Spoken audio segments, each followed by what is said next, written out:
Hi, my name's Charles G. LaPointe. I'm the wig designer for Beautiful Broadway. I've been doing this for about 25 years and I'm very happy to be here. The Broadway bug hit me when I was about 14 and I was in a production of Fiddler on the Roof. And then really it cemented when I was about 17 and was in one of the first regional productions of Chorus Line. I had come to New York, I remember that, on a high school trip, and we had seen a Chorus Line. And I was sitting way, way up at the top and I just remember thinking, wow, look at that. I want to be that. Well, you get into Broadway hair in many ways. A lot of people go to school. Some people learn on the job. I'm one of the on the job kind of guys, experience. My story's a little sordid. I slept with my boss. We were on the road together, started a relationship, and he traveled all the time, so I had to follow along with him, and I needed a job. And he said, why don't you try it? And that's really, very simply how it began. I met this costume designer named Paul Tazwell. My partner, Tom, at the time, could not do this show that Paul asked him to do, so Paul recommended that I do it. And Paul and I immediately became friends. It was Raisin in the Sun.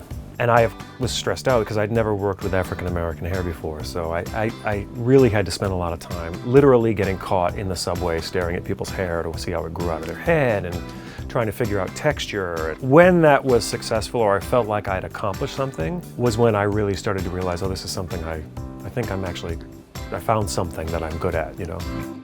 My process for creating hair in a show is I literally talk to the costume designer, look at the sketches, and then kind of throw it all out the window. And I don't think about it too much, I just do it. I worked with Alejo Vietti, who's the costume designer, also a really good friend of mine. Some of the styles for Carol that he originally showed me, you know, we looked at Jesse Mueller and we just thought, I'm not sure that's going to fly. So trying to negotiate that stuff is really more the process than I would say sitting down and do a lot of research. I know a lot of wig people who do that. They go and read through books and look at sketches and blah, blah. I can look at 3 or 4 looks on a living person and get the sense of what it is, and then that's where the creative part comes in. You make what that is work on the person you're building it for.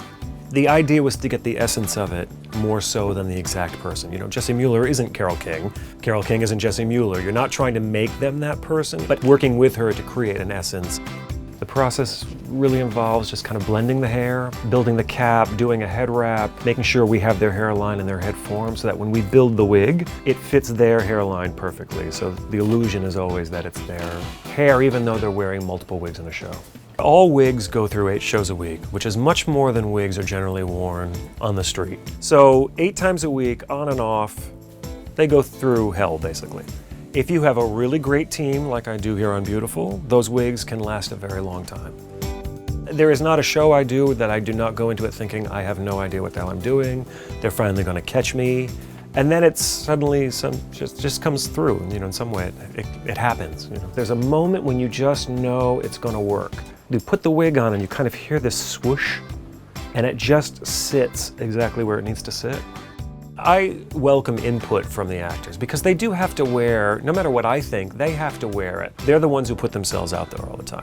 They work with you. They want to get to the essence of what this character is, and the hair finalizes that for them. The costumes, the hair, that's the topping, that's the icing on all of it. And that's really what I'm here for, to make you feel like $1 million, you know, or to make you feel scary if you need to be scared. You know, I'm there to finish that off for you.